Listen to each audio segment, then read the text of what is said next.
৭৭তম স্বাধীনতা দিবস উপলক্ষে সংবাদ শিরোনাম পত্রিকা আয়োজিত বর্ণময় নৃত্য উৎসব। স্থান কোন্নগর রবীন্দ্র ভবন। 11ই আগস্ট 2024 বিকেল 3টে। সবারই করি আহ্বান। পরিচালনায় সংবাদ শিরোনাম পত্রিকা।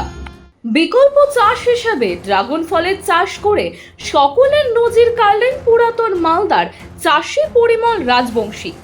পুরাতন মালদার গোয়ালপাড়া এলাকার ওই চাষি বর্তমানে 2 বছর ধরে নিজের 1 বিঘা জমিতে ড্রাগন ফল চাষ করে লাভের আশা দেখছেন।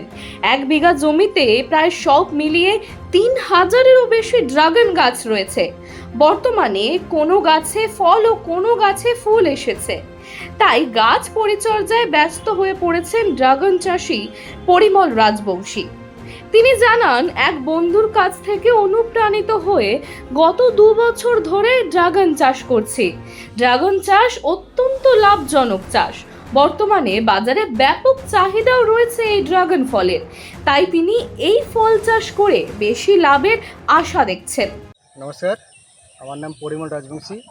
গ্রামের নাম হচ্ছে গোয়ালপাড়া, এটা ওল্ড মালদা ব্লক, তার পাশাপাশি গাজর ব্লক, মালদা জেলায়। কি চাষ করেছেন আপনি? আমি এটা গত 2 বছর থেকে ড্রাগন চাষ করছি। আপনারা দেখতে পাচ্ছেন এটা একটা খুব ভালো উন্নত জাতের ড্রাগন ফলের চাষ। তাতে গত বছর আমি ভালো ফল পেয়েছিলাম। গত বছরের তুলনায় এবছর অনেক গুণে বেশি পেয়েছি আর ভালো সারাও পাচ্ছি। এমনকি ফলটাও বড় হয়েছে, আপনারা নিশ্চয়ই দেখতে পাচ্ছেন বা দেখতে পাবেন। এটা কোন জাতের? এটা জাম্বোরেট জাত। জাত তো অনেকগুলো আছে, তাতে করে এটা কমার্শিয়াল ভ্যারাইটি, এমনকি জাম্বোরেট।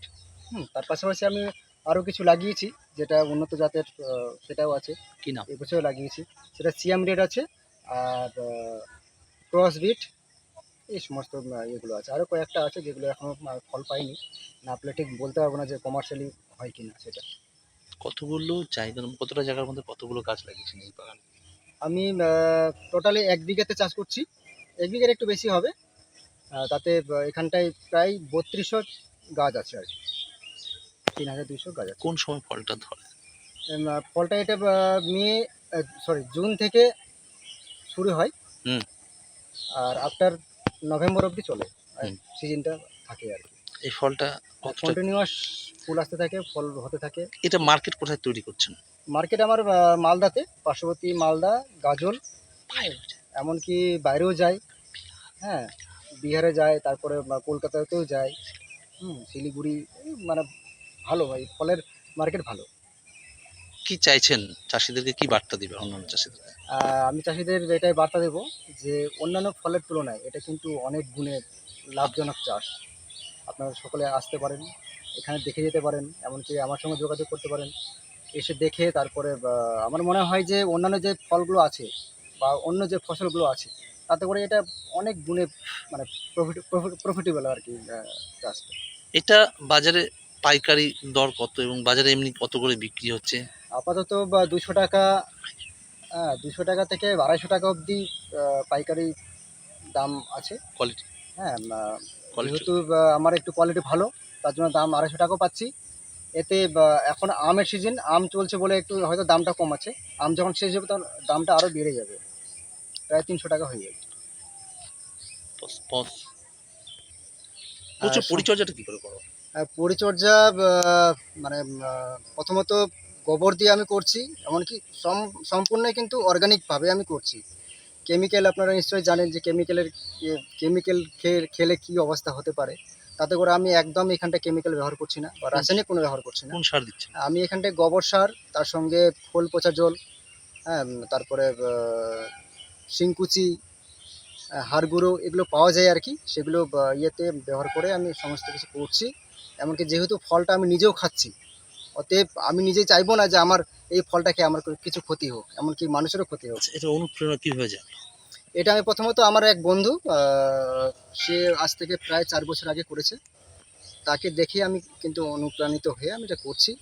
এমনকি করে আমি নিজেও বুঝতে পারছি না এটা খুব একটা ভালো চাষ। এমনকি আমার নিজেরই বাড়িতে গোবর আছে। সরকারি কোনো সাহায্য? সাহায্য পাওয়া যায়নি, আর আরেক কথা বলছি, এভাবে কোনো রকমের কোনো দাও। ভর্তুকি বা সাহায্য আমরা পাইনি। এমনকি যোগাযোগও করেছিলাম আমরা। সরকারের কোনো দপ্তরে যোগাযোগ করেছিলেন? হ্যাঁ, কোন দপ্তর? এডিওতে আমি বা আমার বন্ধু মিলে আমরা যোগাযোগ করেছিলাম। বলছে ড্রাগন ফ্রুটের উপরে কোনো এখন আপাতত কোনো সাবসিডি বা কোনো ইয়ে নেই, সহযোগিতা নেই। আমি নিজের উদ্যোগে আমি ড্রিপ করেছি। এমনকি পাবলিক লোন নেওয়া হয়েছে? হ্যাঁ, পাবলিক এমন নিয়ে করেছি, কারণ 1 বিঘে চাষ করতে গেলে কয়েক লক্ষ টাকা খরচ হয়। এমনকি এখানে প্রায় আমার 4 থেকে 5 লক্ষ টাকা খরচ হয়েছে। সেটা পাবলিকের কাছ থেকে লোন নিয়েই করেছি। এই আবার আস্তে আস্তে ফল বিক্রি করে আমাকে শোধ করতে হবে। যদি সরকারিভাবে সহযোগিতা পেতাম তাহলে হয়তো অনেকটা ভালো হতো। এমনকি অনেক চাষিরাই কিন্তু এগিয়ে আসতো। শারদীয়ার অন্যতম আকর্ষণ সংবাদ শিরোনাম প্রকাশিত শারদ সংখ্যা 2024। শারদীয়া 1431 দুর্গাপুজো উপলক্ষে সংবাদ শিরোনাম পত্রিকা আগামী 15ই আশ্বিন 1431 ইংরাজি 2রা অক্টোবর 2024 অর্থাৎ মহালয়ার পূর্ণ লগ্নে শারদ সংখ্যা প্রকাশ করতে চলেছে। আপনাদের জানাই, এই শারদ সংখ্যায় আপনাদের রচিত গল্প, প্রবন্ধ, নিবন্ধ, ভ্রমণ কাহিনী, কবিতা প্রভৃতি প্রকাশের জন্য আমাদের পাঠাতে পারেন। আপনাদের লেখা অবশ্যই হোয়াটসঅ্যাপে টাইপ করে 87026797 অথবা 9007322922 এই নাম্বারে। মানুষের পাশে মানুষের সাথে আমরা আছি এই বাংলাতে। আপনারা দেখছেন সংবাদ শিরোনাম। দেখলেন তো অনেক কিছু, এবার দেখুন নতুন কিছু।